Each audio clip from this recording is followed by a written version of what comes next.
It's time for this week's episode of Brandon Sports Talk, featuring in-depth interviews from those who are trending in the world of athletics. And now, here's the host of Brandon Sports Talk, Brandon Pate.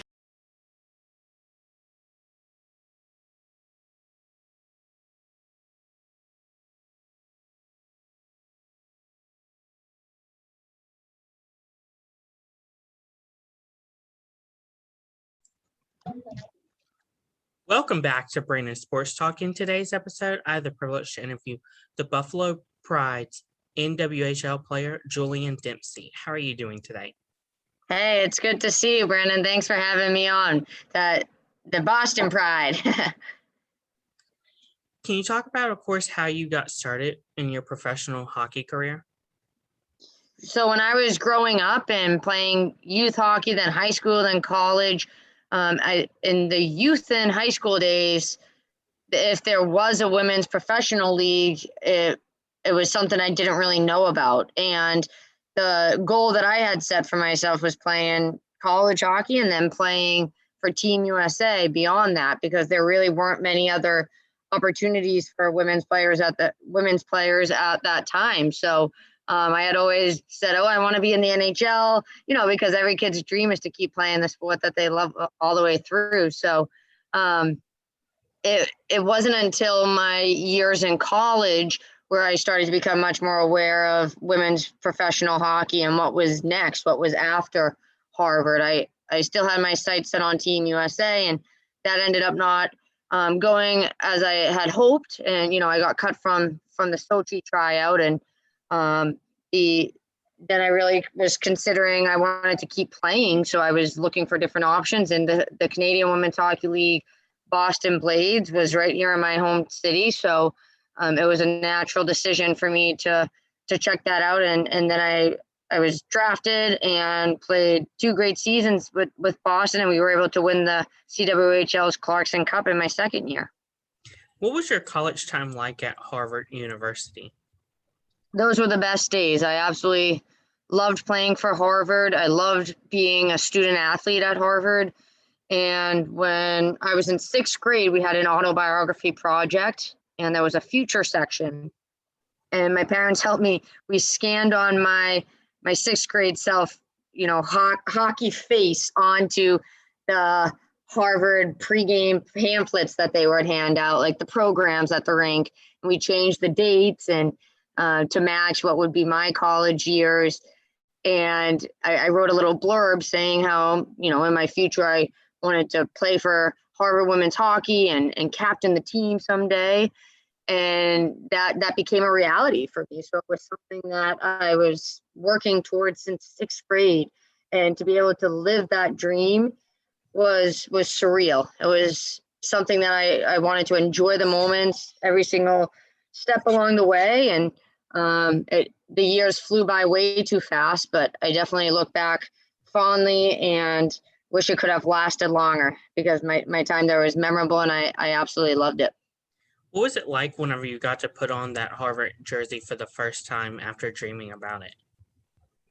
It was one of those moments where you just look and you have no words to say. You're just amazed at everything that you've worked for coming together, and you finally get to live it. Our equipment manager had on game days, and when you first found out you made the roster that season, he would have all the lights dim in the locker room, and the Harvard jersey was hanging up in each player's stall, and there was like a little light that shined on the Harvard crest and or I guess the front of the jersey on the Harvard letters. And walking into the locker room and seeing it there in the lights with the spotlight on it, it was a very special moment. And like I said, I really tried to take in and soak up each moment that I got to wear that jersey, because time is limited with it, and you want to just make the most of that.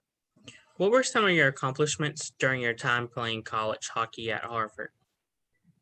We never were able to get the ultimate, which is what we worked for every season, which is an NCAA championship. But I was fortunate to be able to play in 2 NCAA quarterfinals games my freshman and my senior year. We won part of the Ivy championship my senior year. We never got the ECAC championship either, which was frustrating. It seemed to be elusive, and I thought my senior year we were going to do it, but we were bested. But we had so many great memories and moments throughout that time. We didn't always have the championships that I had envisioned us having, but you grow from that too. What was it like getting drafted to the Boston Blades in the CWHL? It was cool. It was an experience. You watch the NHL draft, you see the moments for those younger players, and it was definitely not as elaborate as the NHL draft, but the Boston Blades had put together a little event at Patriots Place out near Gillette Stadium. There was like a sports bar and grill there, and they had the players who they wanted drafted and family members there. So my dad and I went, and it was a pretty neat experience having them select me and be part of the Boston team. It's always the greatest feeling representing your home city and to be able to play for them, especially a city like Boston, where everybody's passionate, dedicated, loyal fans. And, we just love our sports here. So to be part of that sports culture is just incredible. What was it like going from the CWHL to the NWHL? The NWHL felt like it came out of nowhere. I didn't even know that a league that was going to pay its players was in the works. One of the veteran players on our CW team had mentioned that there was going to be that opportunity, and then many of us were invited to go try out, and it seemed like the move to make, to have an opportunity to play the game you love and to get a paycheck for doing it. So most of our team had went to that tryout. I think it was over the Mother's Day weekend that season, and then I was fortunate to make it. And in year one, in the inaugural season, our team was the champion, and that was special to be the first champion there. And our team, we had a lot to fight for and play for that season, and getting to share the cup with Dena in the end was a very special moment. What are some of the typical game days like for you playing with the Boston Pride? I'm a very routine oriented person, so I like to keep it as consistent as I can. When we have home games and it's a night game, it's a pretty long day, and I'm just really eager and antsy to get to the rink all day. Wake up, have breakfast, maybe do some warming up, some rolling out, and just trying to get myself mentally and physically ready and focused for the night. Hydrating throughout the day. I'm pretty selective with my times of the meals during the day, and I usually get to the rink about 2.5 hours early for a game, and I begin all of my hockey specific routines once I get to the rink. I prefer the afternoon games because I'd much rather wake up, eat, and go off to the rink and play. It's tough waiting around all day when you're just so excited to play, but it's very consistent for me. And then on the road, we have more time together with the team because we have our breakfast and our pregame meals together at the hotel usually, or at a restaurant nearby. And other than that, it's just resting and getting the mind ready for the night. What are some of your accomplishments so far in year 6 with the Boston Pride? In year 6, the biggest accomplishment was finally getting that Isobel Cup back where it belongs with Boston. And, that was the goal from the outset. That was the goal really since season 1. And we hadn't been able to achieve it. And it seemed promising that last season, season 5, that we were going to have the opportunity. We were feeling really confident in the team that we had and the way that we were playing down the stretch. And, COVID, interfered with that, and it got postponed and ultimately canceled. So that was an incredible disappointment And that's an understatement. But so it had really been building for such a long time, and having that moment of hoisting the cup and being able to celebrate it with the team, that was just the pinnacle. What did that feel like to hoist up the cup after waiting so long? It was it was just an amazing moment, and I was very eager to just grab the cup and bring it over to the team in the huddle, and to just share in that moment with everybody. This season specifically for us, we were heading into it with such high expectations. It was win the cup, and that was it. There was no, hey, you tried, hey, you had a pretty good year. It was win the cup, or else we weren't achieving what we set out to do. And we expected to perform well on the ice, and in Lake Placid, we were off to a very weak start. We were struggling, and we weren't really connecting. We weren't having the depth performances that we were used to. It was we weren't where we wanted to be, and I think having to battle through that and have that adversity and just find a way, that really helped define our team, and we were able to kind of emerge as the Boston Pride that we wanted to be and that we set out to be. And we found our team's identity. And, after all of the craziness with having to postpone the semi and the final in Lake Placid and the roller coaster ride that was, we weren't sure if we were even going to get to play those games. When it was announced that it was going to be in Boston and that we were going to have a chance to play, we were so psyched. And the build up to playing that game, we were finding our groove, and very proud of how we played against Toronto, a very strong Toronto team. And our performance as a team was excellent, and that's what we had aimed to do. So then Saturday, obviously, it was almost like the season before that never happened. Us versus Minnesota at Warrior, and we got the outcome that we wanted. So it was an incredible moment, and just thrilled to be able to share in that with my teammates. How did it feel the first time you got to put on the Boston Pride jersey? It's similar to how it was feeling playing for Harvard, and when I got to play for the Boston Blades. There's just so much pride in representing a town, a city that I absolutely love. Like when growing up here in Boston and just being a Boston sports fan, to play for my city, there's nothing better. And then to win, well, I guess to win for my city is better than just playing for it. So it's something that every opportunity I get, I try to soak it in and enjoy it and make the most of it. Who are some players that you look up to and implement your game after? When I was growing up, I loved going to watch the Harvard games, and Julie Chu was on the ice, Angela Ruggiero, AJ Mlexko. And then as I was a little bit older, Sarah Vinecourt, Caitlin Cahow. I just was fortunate. My parents would bring me in. At the time, BU and BC were pretty new programs, so they were developing.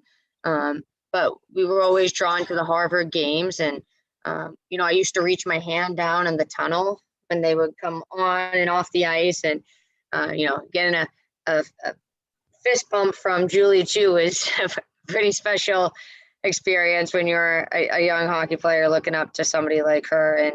And they were my role models, playing for Harvard, playing for Team USA. And then I actually really, really loved Sergei Samsonov. I don't know if you remember him, but he was number 14 on the Bruins, and he was a speedy left winger from Russia, and he was just very skilled, very fun to watch. And my family, we also at the time had Bruins season tickets, so I would get to go to the games with my dad, and Ray Bourque was playing at the time. It was the mid to late 90s, early 2000s, but I really loved the way Samsonov played.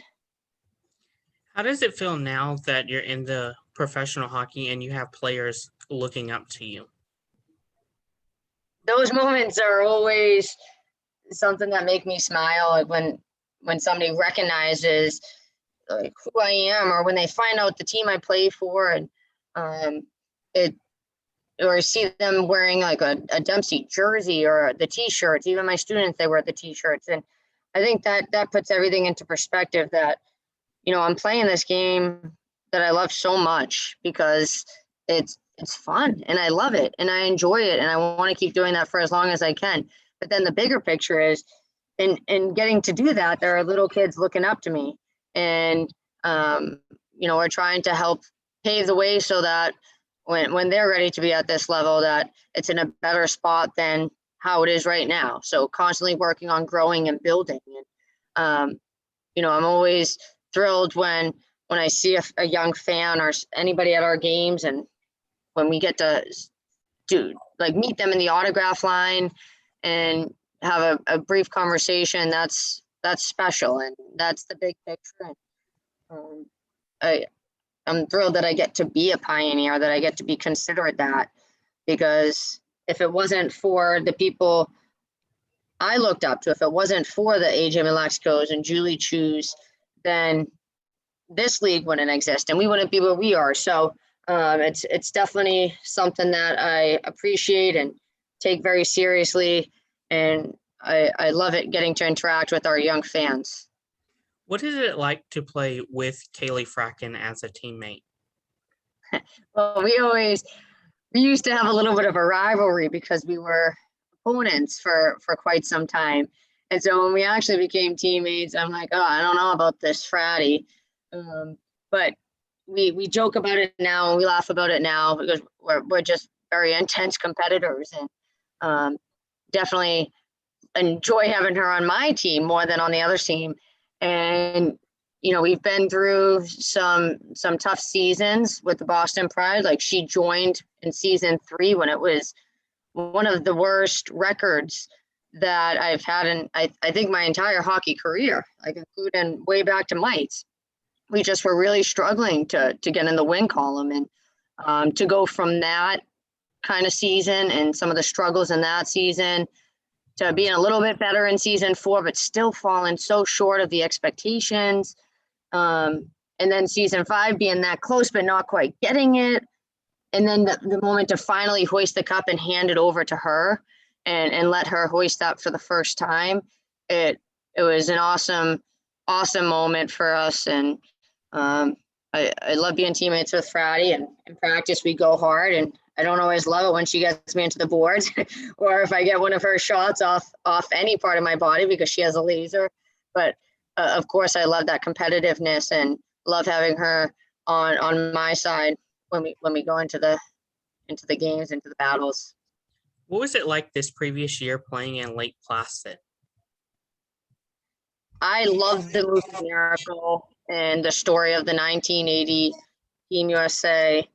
Mike Grizioni, he's from my town, and he's a friend of mine now. So I just am very into all of that and intrigued by it. So when we found out that we were going to get to play at Lake Placid with all of the magic there and just the history and the tradition, we were elated, and it seemed like that was the perfect spot to make a positive memory and winning. And when we were there, like I said, we were struggling and the hockey wasn't going quite how we had imagined and how we had worked for, but I think that helped us find ultimately the team that we wanted to be. And in the end, it led to, it was a part of us on the journey to getting the cup. And that's exactly how we want it to end. What are some of your future plans in your professional hockey career? I take it year by year, season by season. I don't think I have anything beyond this season. I want to come out, have a stronger season. I want us to defend our title and go back to back and make sure that this Isobel Cup stays here in Boston. Once you've won it, all you want to do is win it again and make sure that it stays with your team, with your organization. So I'm not thinking beyond this season. I'm just thinking that we want to go out there and win the cup and make sure that it stays here in Boston. How good is it going to feel this year whenever fans are allowed to be back in stadiums and you get to have meet and greets and stuff like that? Oh, it's going to be awesome. Our fans at the end of season 5 were selling out. They were coming to every single game. All the seats were being sold out. People were being turned away at the door. So that kind of excitement around our team and our fan base has really helped, elevate the atmosphere in there and make it electric, make it fun to play in front of them. And even at opponent rinks, like whenever we go out to Minnesota, they have a packed house. And even though they're rooting for the other team, the environment is just so lively and they're so involved in the game. And playing in front of crowds like that make it that much more exciting to be on the ice. And, you feed off some of the energy of the crowd. And of course, we all the players in the NWHL, I would say, love interacting with the fans. And our team, after every home game, we'll come up and sit on the concourse and sign autographs with everybody who stays in line, no matter how long that takes. So it's something that we enjoy doing, and we're very much looking forward to having our fans back in the stands and for those moments of interaction after the game. What advice would you give college hockey players looking to make it into professional hockey? I guess I would say just work hard and have fun. It's simple, and I know it's not as easy as that, but my dad had given me that advice way back when I was a little kid, and I feel like it covers all the bases. And the path, there's not a significant amount of roster spots with what we have now for professional women's teams, with the options outside, like right when you graduate college, there's not a bunch of options. So it's tough to earn a roster spot, but I would say just keep working, work hard, and make sure you're enjoying it. And I think opportunities come to those who work, and there might be some adversity, it might be, challenges, but don't give up on it and keep working until you can achieve it. What advice would you give future and current professional hockey players looking to play hockey and still playing? I guess the same thing. The way you have to dedicate yourself to the game, you can really only do that when you absolutely love it and when you're enjoying it. So especially when I'm coaching younger kids, first and foremost, it's about making sure you're having fun out there. And it's also about giving 100% effort, whether it's a practice, a warm-up drill, or it's the big game. You have to be going all out. You have to make it count and giving your best effort there, and that's going to yield the best results. So keeping it very simple, but work hard and have fun. It applies at every level, and it applies beyond hockey as well. That's wonderful advice. Where can my listeners find you at on social media? Jillian T. Dempsey. And I'm pretty sure that's my Twitter handle too, but that's my Instagram. And once again, keep it nice and simple. Thank you again, Jillian Dempsey, for your interview, and best of luck in your future with the Boston Pride in this upcoming year. Thanks so much, Brandon. I appreciate you having me on. Thank you. You can find Brandon Sports Talk on Facebook at Brandon Sports Talk, Instagram at Brandon Sports Talk, Twitter at Talk_Brandon, and you can find me on YouTube at Brandon Sports Talk. Don't forget to like, comment, and subscribe. Thank you again, Jillian Dempsey, for your interview, and best of luck in your future. Thanks, Brandon. You've been watching Brandon Sports Talk. Please feel free to like, share, and subscribe to Brandon Sports Talk on social media and on YouTube.